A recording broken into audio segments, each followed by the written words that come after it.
tingginya kadar glukosa dalam darah atau hiperglikemia.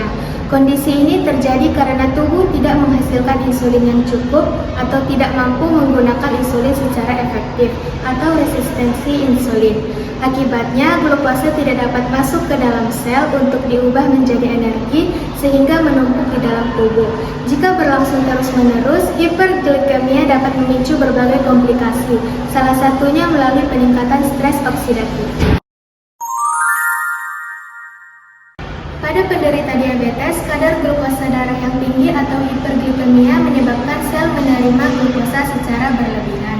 Di dalam mitokondria, kelebihan glukosa meningkatkan proses metabolisme sehingga menghasilkan lebih banyak elektron.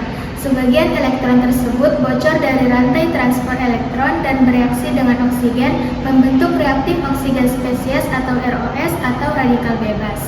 Selain itu, hiperglikemia juga mengaktifkan beberapa jalur metabolisme, seperti jalur poliol, pembentukan advanced glycation end products, aktivasi protein kinase C, dan jalur heksosamin. Semua jalur tersebut semakin meningkatkan produksi ROS. Jika jumlah ROS melebihi kemampuan antioksidan tubuh untuk menetralkannya, maka terjadilah stres oksidatif. Radikal bebas atau reaktif oksigen spesies atau ROS yang terbentuk secara berlebihan akan menyerang sel-sel tubuh, terutama sel beta pankreas yang menghasilkan insulin. ROS menyebabkan kerusakan pada membran sel, protein, DNA, dan mitokondria, sehingga kemampuan sel beta dalam memproduksi insulin menurun. Selain itu, ROS juga mengganggu jalur sinyal insulin pada sel otot, hati, dan jaringan lemak. Akibatnya, sel menjadi kurang responsif terhadap insulin atau mengalami resistensi insulin.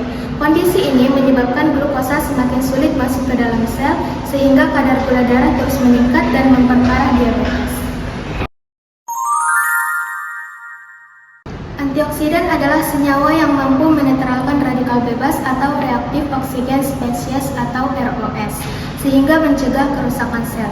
Antioksidan bekerja dengan cara menyumbangkan elektron kepada radikal bebas agar menjadi stabil dan tidak lagi merusak sel. Pada penderita diabetes, antioksidan membantu mengurangi stres oksidatif, melindungi sel beta pankreas dari kerusakan, serta memperbaiki sensitivitas insulin.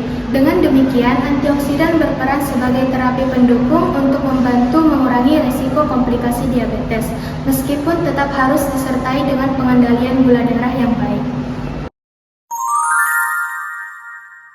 Antioksidan dapat berasal dari dalam tubuh atau endogen maupun dari luar tubuh atau eksogen.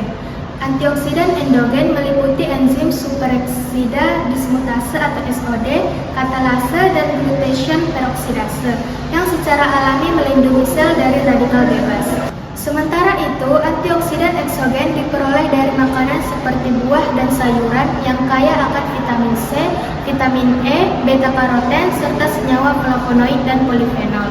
Berbagai penelitian menunjukkan bahwa konsumsi makanan kaya antioksidan sebagai bagian dari pola makan sehat dapat membantu mengurangi stres oksidatif dan mendukung pengelolaan diabetes.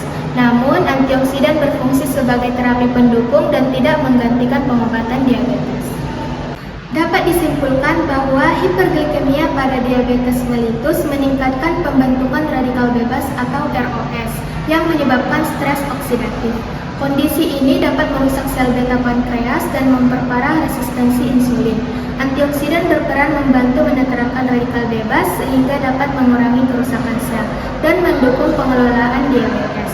Namun, antioksidan bukan pengganti obat, melainkan terapi pendukung yang harus disertai pola makan sehat, olahraga teratur, dan